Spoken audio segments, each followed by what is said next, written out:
The Bible is true in a very strange way. It's true in that it provides the basis for truth itself. The Bible is not just true historically and symbolically and morally and spiritually. It's also true prophetically. It's also true corporately. Truth leads to human flourishing.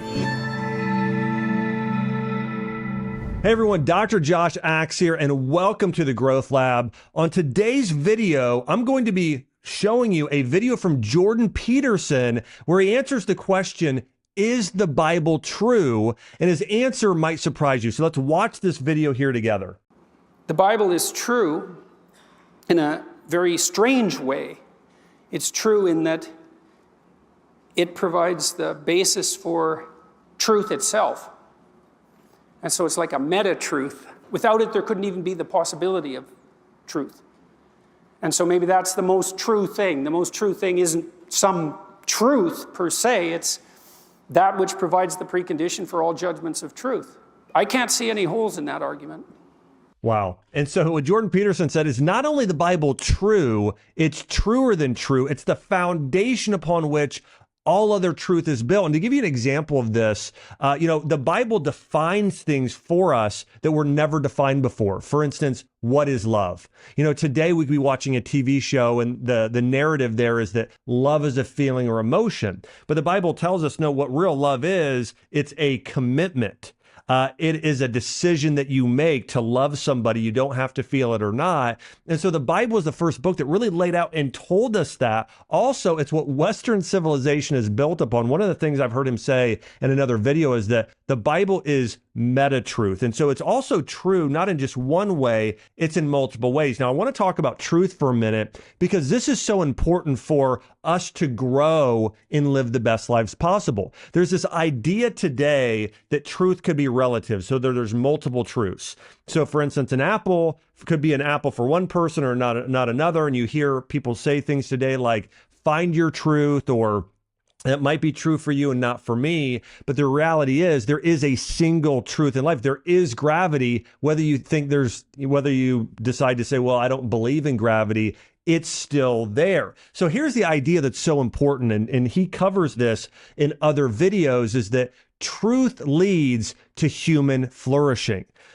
In the beginning, when we start reading in the book of Genesis about the Garden of Eden, we hear about a flourishing garden, all right? And Adam and Eve are called to tend towards the garden. Now, I want you to think about it in this way, that if you want to live your best life possible, you need to help the earth flourish, but you also need to help yourself flourish. And so what the Bible does, when you pursue the truth and you live out the best and ideal truth, you're going to flourish and thrive in life. So think about it this way. Let's say you eat a bunch of junk food constantly, okay? Candy bars and soda and everything else, and you believe that that's the best way to live. Well, you can believe that, but because it's not true, you're not going to flourish. You're going to be sick. Your body's going to be diseased. It's going to suffer. It's going to rot away and die like an unhealthy plant. Okay. Versus if you believe that, hey, eating a lot of vegetables, a lot of organic foods, a lot of these things is going to help me heal, and you do it,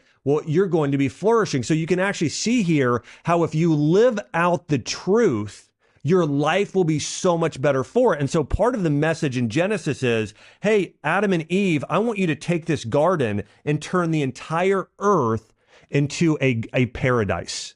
And not only that's part of God's plan. God is like, I want you to flourish as well. I want you to be the best you can be. And so after the fall, God gives humans, he gives it to Moses and the Jewish people, who eventually give it to others, and then the Christians take it and expand upon that. But the idea there is the Bible teaches us the truth, the best way to live that allows for human flourishing. And so it's the basis for truth itself.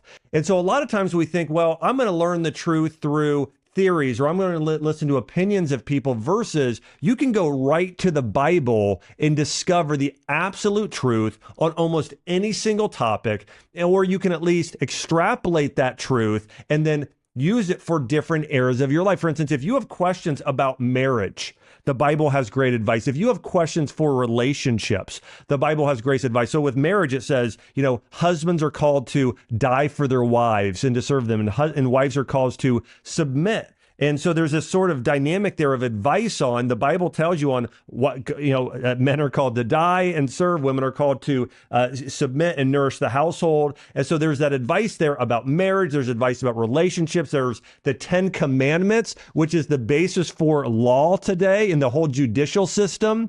And so the Bible gives truth for if you have questions about gender or your identity or your life purpose, you can find that truth in the Bible. And I want to mention this as well. Not only is the Bible true when it comes to subject matters about morality, it's also true historically. When you look at the Bible and you cross-examine it compared to Roman history or Egyptian history, you'll see there it lines up perfectly. So the Bible, a lot of times we call them stories. They're actually historic events that are true. So the Bible is true historically. It's true symbolically. When you look at the cross, it's not only did the event happen where Christ was crucified, there's a level of symbolism in the Bible that rings true that we understand without even being told what exactly is without being even told the whole story. We see it true morally. Again, the 10 Commandments or the Noahide laws or Jesus' Sermon on the Mount saying, listen, not only are you called to love your neighbor, you're also called to love and pray for your enemies.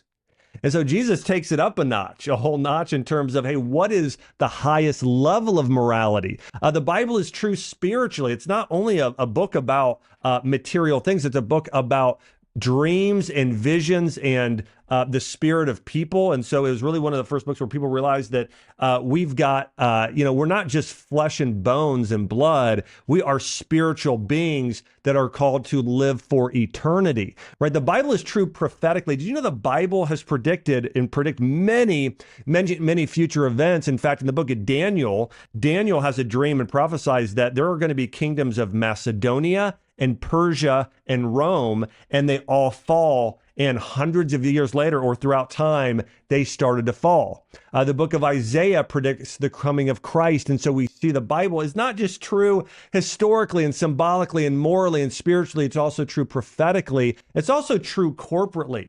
One of the things I love about the Bible is you can read about something in the book of Exodus, where the Israelites are wandering in the wilderness. And that's true for the Jews many, many years ago. But it can also be true for groups of people today where you can really relate there of saying, hey, I'm in an Exodus season. I'm in a wilderness season in life.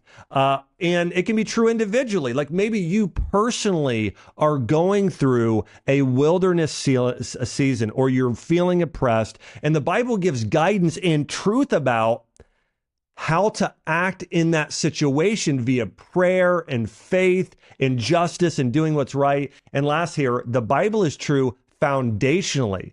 It's true that the principles in the Bible were true yesterday, they're true today, and they'll be true tomorrow, whether it be, principles like, again, love your neighbor or sowing and reaping, or many of those biblical principles that we see are so important. When it comes to finding truth, it matters because if you want to live your best life possible, you've got to embrace the truth. I think a lot of people today say, well, I want to find whatever truth lines up with what I already feel. So for instance, let's talk about politics. Well, maybe you're on the left or maybe you're on the right politically. And so you're just trying to find things to make yourself right in what you believe is true, but that won't lead to human flourishing. What will lead to human flourishing is saying, I don't care if it's a left ideology or right ideology. I want to find the truth about what's going to lead to the best life possible. So if someone, if some political party or somebody is telling you that, hey, there are hundreds of genders, well, the Bible tells you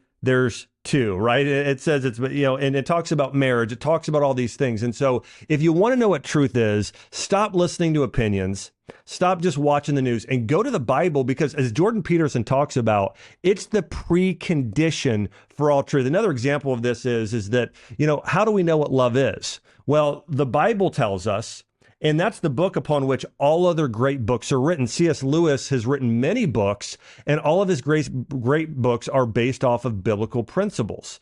And so this is another example there of the Bible being the foundation for other great books that have been written, even Shakespeare. In fact, most of his ideas there are biblical narratives. You like the movie The Matrix?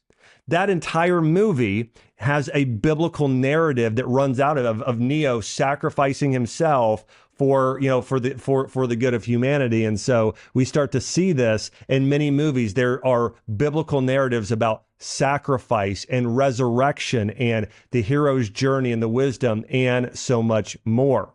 Well, hey, I want to ask you, what are your thoughts on Jordan Peterson's view here that the Bible is not only true, he says it's truer than true, it's a meta-truth, and it's the foundation of truth itself. Hey, I'd love to hear your thoughts on what you believe the Bible is. Do you believe it's true, or do you believe it's truer than true, as Jordan Peterson and I both believe?